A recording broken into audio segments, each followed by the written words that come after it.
Elon Musk is particularly haunted.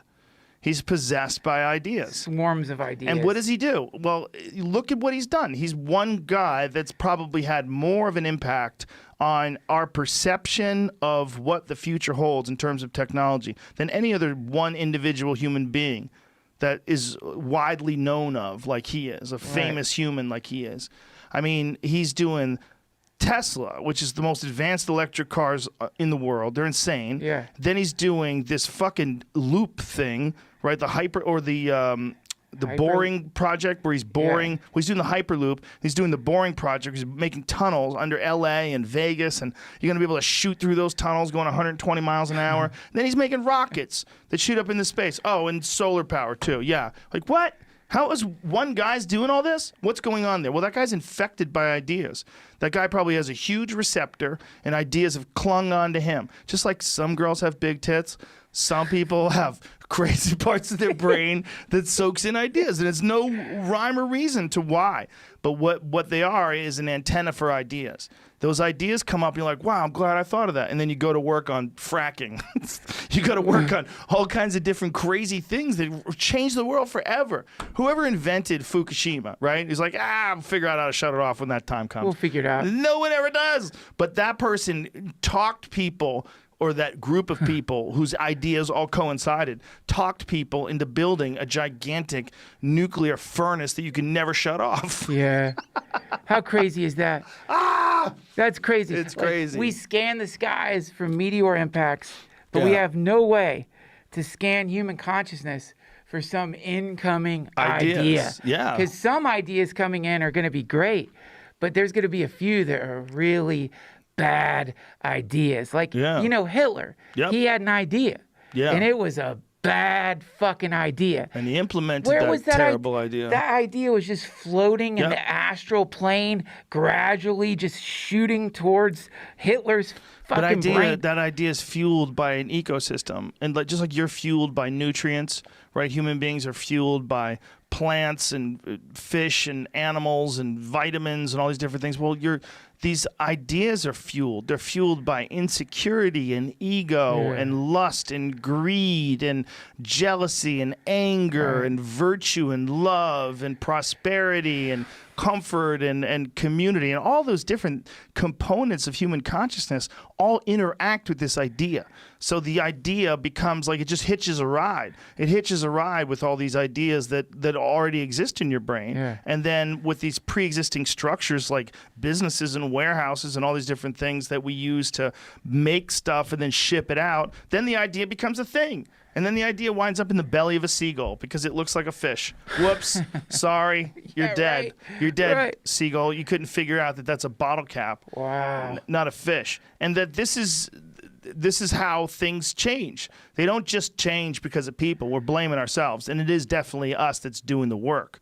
But it's all coming out of ideas. If we thought of ideas as a life force, instead of thinking ideas as like something you own, and something you hold, but even though you do deserve credit for your ideas because your discipline to sit down and try to cultivate these ideas accelerates the production of those ideas and exercises the muscle through which those ideas come through focus and energy. So you deserve credit for it. This is not a socialist way of looking at it, but everybody that has an idea that's really good will tell you it's like it came out of nowhere.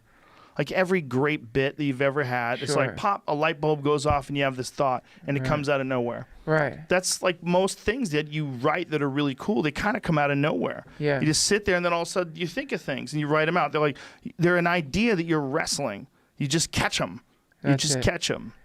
Well, this is why I love collaborating with people, because the more people you collaborate with, you, instead of just using your own brain as the net to catch these ideas, when you have a group of people sharing whatever the intention may be, whether it's to make like flesh-eating robots or to cure cancer or whatever, then that becomes this like amazing solar panel for like big ideas, you know? So, I mean, this is, to me, the weirdest thing about when you're working with a group of people or collaborating with people.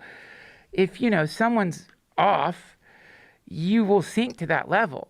But if you're, when you're around funny people, you get funnier. Yes. When you're around like people who can draw, you can draw a little better. It's like something about being in a group. Sure. Share. You know what I'm talking about? Yeah, that works that way with martial arts. Really? It works. Yep, it works that way with pool.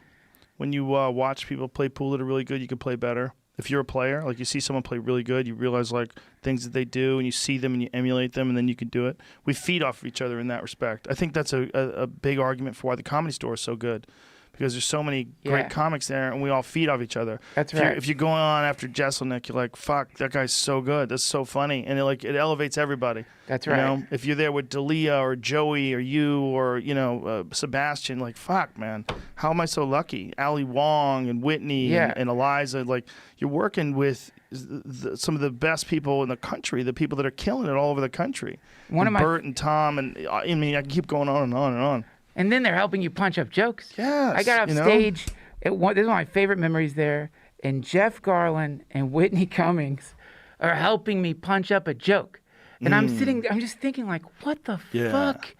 This is like Hogwarts. How am I how are these two people who are brilliantly funny and, helping refine some like ridiculous, just dumb joke? Do you ever still have imposter syndrome?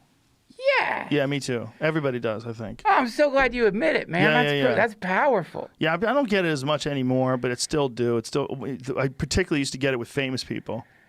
Yeah. I'd get it when I was around famous people. I always felt weird, like, oh my God, I'm not supposed to be around these people. Yeah. They're too famous. They're real famous. I'm just fake famous. Right. It's a weird insecurity that pops up. But I think for you, it's like, when we first became friends, you were the guy who answered the phone at the store. Yeah. And that's really those crazy conversations that you and I had when I would call in to give my avails. We would talk the phone for a fucking hour sometimes. I know. About wacky shit. But those kind of interactions that you have with people, they shape what you are. That's right.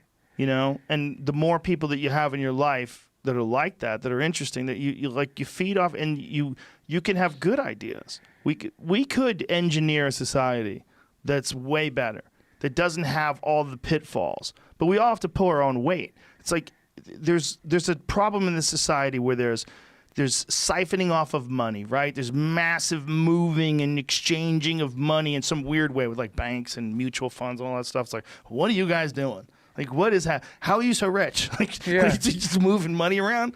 Like, that's sort of that system, since they run the financial system, that sort of idea of how everything gets distributed is kind of hijacked, because they kind of run the system when we all are in the system and we all clearly benefit from the system. It's the best system we know of. But still, there's some people that are